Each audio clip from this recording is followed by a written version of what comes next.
Sa Ebanghelyo ngayon, nagbigay ang ating Panginoon ng isang makapangyarihang paalala tungkol sa kahulugan ng pagiging alagad. Malinaw niyang sinabi ang alagad na hindi higit ang kanyang guro kung nilait nila ang ating Panginoon. Lalaitin din nila tayo. Gayunpaman, sa maikling bahaging ito, 3 beses tayong utusan ni Jesus. Huwag kayong matakot. Bilang mga kasapi ng Legion of Mary, tayo dahas ang tinatawag na tularan, ang mga bertud ng ating mahal na ina. Lalo na ang kanyang mapasakripisyo at matapang na pag-ibig sa Diyos at ang kanyang hindi matitinag na pananampalataya.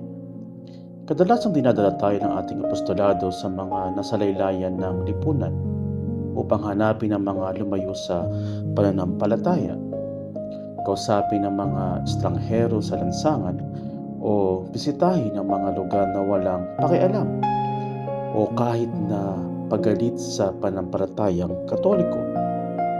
Sa iyong pagganap, sa 2 oras na gawaing apostoliko ngayong linggo, huwag kang magdala ng takot. Huwag kang mag-alala sa iyong sariling kakulangan o kung paano tatanggapin ang iyong mga salita. Si Inang Maria, ang esposa ng Espiritu Santo, ay kasamang naglalakad. Kapag kinikilala mo si Kristo sa pamamagitan ng iyong presensya, ng iyong ngiti at ang iyong matapang na pananalita, tandaan ang pinakadakilang gantimpala. Kilalanin ni Jesus o kilalanin si Jesu Kristo ang iyong pangalan sa harap ng kanyang Ama sa langit.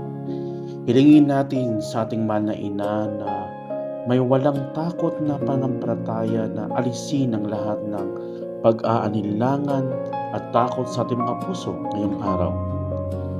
Mga kapwa lehenaryo, binabati kayong lahat ng isang mapagpalang linggo sa inaharap. Naway pagpalain kayo ng Diyos, pagpalain ka ng Diyos sa iyong pamilya, ang lahat ng mga lehenaryo dyan, Ave Maria. Muli, pagbati sa inyong lahat sa Sabado na 14 na linggo sa kailawang panahon. Mga lehenaryo, magpatuloy, padayon, hindi makapoy,